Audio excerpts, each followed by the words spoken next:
J'ai des petits boutons à gauche du volant qui me permettent de contrôler ce que je vois ici dans mon tableau de bord. Donc quand j'appuie sur ce bouton-là ici, je peux voir différentes icônes. La première icône, c'est pour la consommation de carburant moyenne et l'autonomie que j'ai en ce moment. Je rappuie sur le même bouton et ensuite je peux aller sur l'icône de la navigation. Donc ici, si j'étais en mode GPS, je pourrais voir si je dois virer à droite dans combien de kilomètres ou à gauche, etc. J'ai ensuite un indicateur de niveau d'attention du conducteur. Donc Honda a une technologie qui leur permet d'estimer le niveau d'attention du conducteur. Donc si on doit conduire en soirée, on peut mettre cet indicateur-là dans le tableau de bord.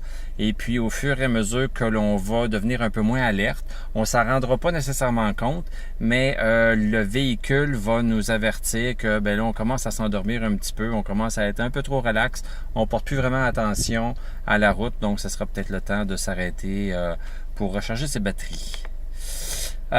Ensuite, j'ai l'indicateur de 4 roues motrices. Donc, j'ai 4 petits indicateurs, un pour chaque roue, qui indique où le moteur va envoyer de la puissance. Et contrairement aux anciennes versions de la CR-V qui envoyaient de la puissance aux roues arrière, à ma connaissance, seulement lorsque les roues avant spinaient, en bon français. Mais maintenant, la puissance est envoyée aux roues arrière à peu près tout le temps, en accélération comme en vitesse constante. Donc, je pense que c'est une amélioration côté 4 roues motrices. Ensuite, j'ai l'indicateur de la durée de vie de l'huile. Donc, je suis à 80%. Et ensuite, l'indicateur audio. Fait que ça m'indique et ça me permet, avec les flèches en haut et en bas, de choisir quelle source sonore que je veux entendre. AM, FM, radio. Moi, j'aime bien la radio satellite. J'adore vraiment ça. Puis, on peut choisir différents canaux de postes de radio satellite. Donc ça, c'est super intéressant de choisir ça. Donc on peut jouer un petit peu avec le système audio tout en conduisant et tout en restant quand même assez sécuritaire. Ensuite, j'ai accès à mon téléphone. Donc si j'avais branché mon téléphone avec le Bluetooth du véhicule, j'aurais pu avoir accès à certaines fonctions de mon téléphone. Et ensuite, non. Allons ici là-dessus. Et je peux changer si je veux voir le tableau de bord en km/h ou en mille à l'heure. Donc, c'est très pratique. En fait, ce fut pratique pour nous qui sommes allés... bon, on est allé du Prince-Édouard en ce moment, mais on a passé par les États-Unis. Donc, on a pu mettre ça en mille à l'heure quand les vitesses limites étaient en mille à l'heure, puis remettre 100 km, vice-versa. Les marques que je vous présente maintenant sont beaucoup plus voyantes que le niveau d'essence. Donc, en termes de design, d'interface, c'est une petite erreur ici. Puis, on voit cette même erreur-là aussi pour l'indicateur de température d'huile à moteur. L'information intéressante, c'est la ligne qui est au milieu entre le H et le C, mais les autres lignes sont beaucoup plus épaisses et beaucoup plus voyantes, donc ça cache l'information que l'on veut vraiment véhiculer. En termes de la climatologie, j'ai des sièges chauffants ici à 3 positions pour les 2 conducteurs. J'ai un système de ventilation, un système de climatisation électronique ici. Donc, ce que j'aime avec ce système-là, c'est que la plupart des boutons pour la ventilation sont directement des boutons physiques et non pas seulement avec l'interface ici. Donc, ça, je trouve ça intéressant. Donc, je peux avoir l'air de l'intérieur, donc recirculer l'air intérieur, avoir l'air de l'extérieur, avoir l'air pour le dégivrage avant et allumer les dégivreurs arrière. Et je peux contrôler les 2 températures pour le conducteur et le passager avec le même bouton. Ça, c'est le principe que Honda utilise beaucoup. C'est un principe sync, fait que c'est push to sync. Fait qu'en pushant ici, je peux tourner les deux températures ensemble ou monsieur, madame peuvent avoir des températures différentes. J'ai ici des petits boutons pour la vitesse du ventilateur et quand je pèse sur climat, là, je m'en vais directement sur l'interface où je peux aller décider de mettre la climatisée à on et aller choisir des modes un petit peu plus complets. Donc, c'est un peu un hybride entre des boutons physiques. Donc, ils ont mis des boutons physiques pour les fonctions les plus utilisées et on retombe sur l'interface. On retombe sur l'interface ici, pas sur la navigation, mais on retombe sur l'interface. En fait, j'ai même pas de Python. Non, c'est ça.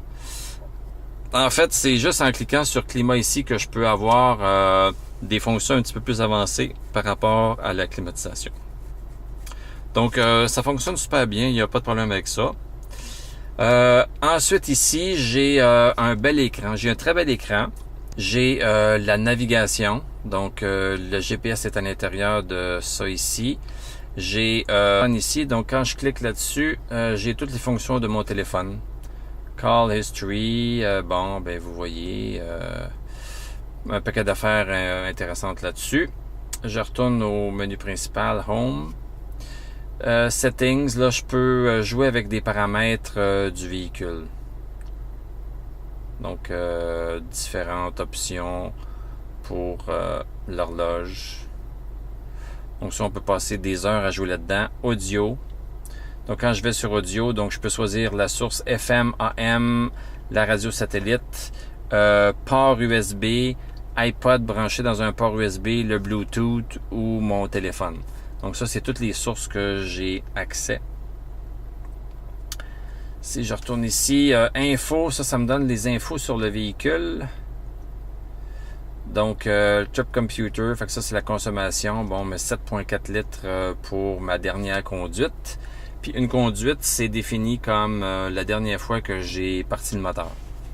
Donc, à chaque fois qu'on parle le moteur, ça fait une nouvelle conduite. Donc, il y a plein d'informations là-dedans. Honda Link, j'ai pas vraiment approfondi ça. Ici, il me demande, il dit, est-ce que Honda va envoyer les diagnostics de mon véhicule et sa location, blablabla. Fait que, non, cancelle-moi ça. Puis à part de ça, Honda Link, qu'est-ce que ça fait d'autre? Si, ok, fait que je veux dire non, mettons. Si je dis non, qu'est-ce qui va se passer? Honda Link features requires a connection using Wi-Fi. J'ai pas vraiment joué avec ça. Vous irez voir qu'est-ce que ça fait vous-même.